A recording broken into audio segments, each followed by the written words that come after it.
Halo teman-teman, perkenalkan nama saya Indra Simamora. Saya dari Fakultas Ilmu Sosial, Prodi Pendidikan Antropologi dari Universitas Negeri Medan. Di sini saya akan mempresentasikan hasil mini riset saya yang berjudul 7 unsur kebudayaan di Sipoholon.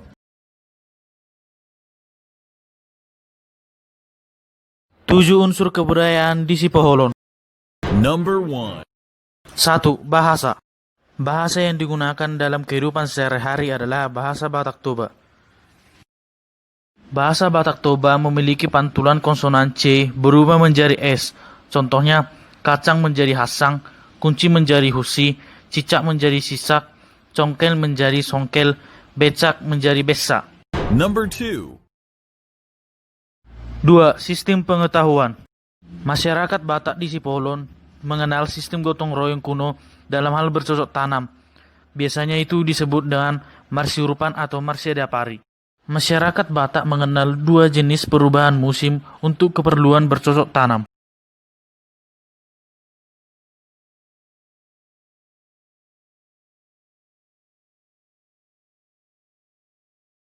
Masyarakat suku Batak di Sipoholon juga menguasai konsep pengetahuan yang berkaitan dengan jenis tumbuh-tumbuhan di sekitar mereka. Contoh tumbuhan untuk pengobatan yaitu bulu si pahit-pahit. Dalam penggunaannya, daun ini dihaluskan. Setelah halus, lalu dioleskan ke area luka. Contoh tumbuhan untuk makanan yaitu andaliman. Penggunaannya cukup menghaluskannya, lalu dimasukkan ke dalam masakan untuk menambahkan cita rasa pedas.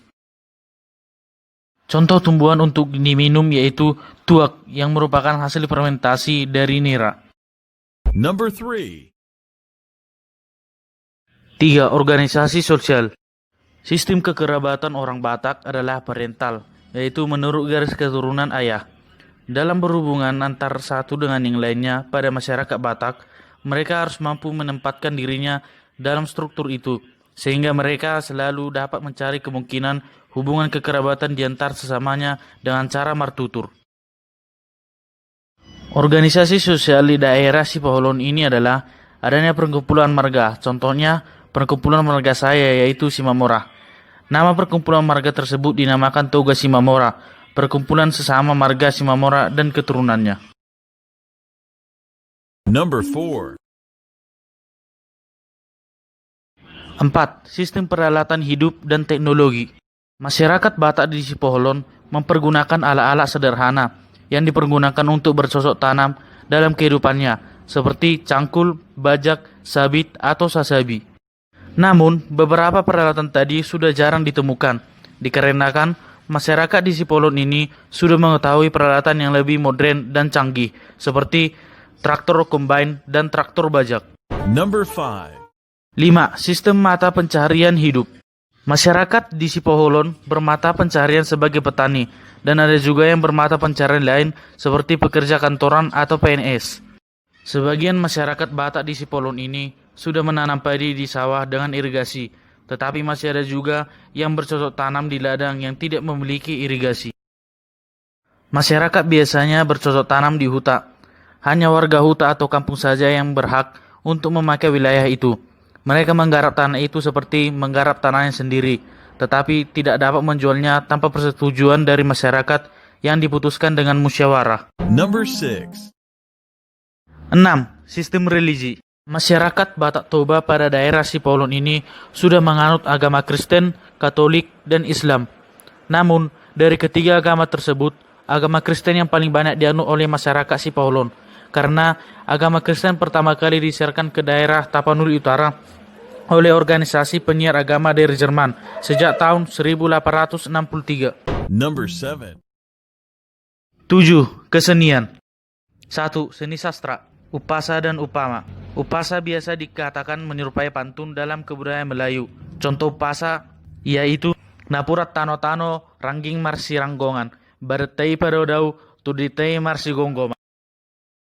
Upasa banyak digunakan raja-raja atau MC dalam setiap acara-acara adat Batak.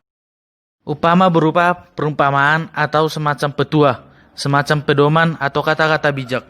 Contoh upama yaitu dang dau tubis siap bonana, yang artinya tingkah laku seorang anak tidak akan jauh dari tingkah laku ayahnya. Ada dua jenis gendang, yaitu gendang bolon atau gendang besar, taganing atau gendang ukuran yang sedang. Alat musik lainnya yaitu sulim atau seruling, dan hansapi atau gitar. Hansapi ini hampir mirip dengan gitar, tetapi hansapi ini hanya memiliki dua senar. 3. Seni tari. Tari tortor ini biasanya dilakukan ketika adanya upacara sakral. Jenis tari tortor sendiri ada beberapa macam, yaitu tortor pangurason, tortor sivitusawan, tortor panalusulan. Seiring berkembangnya zaman, tari tortor tidak hanya dilakukan ketika adanya upacara sakral, tetapi dapat dilakukan untuk menyambut para tamu. 4. Seni kerajinan tangan. Mulanya, ulos dikenakan dalam bentuk selendang atau sarung saja, tapi dapat digunakan juga pada perhelatan resmi atau upacara adat Batak. Dalam perkembangan zaman ini, ulos banyak dijumpai dalam bentuk produk souvenir, antara lain yaitu sebagai sarung, ikat pinggang, tas, pakaian, alas meja, dompet, dasi, dan gorden.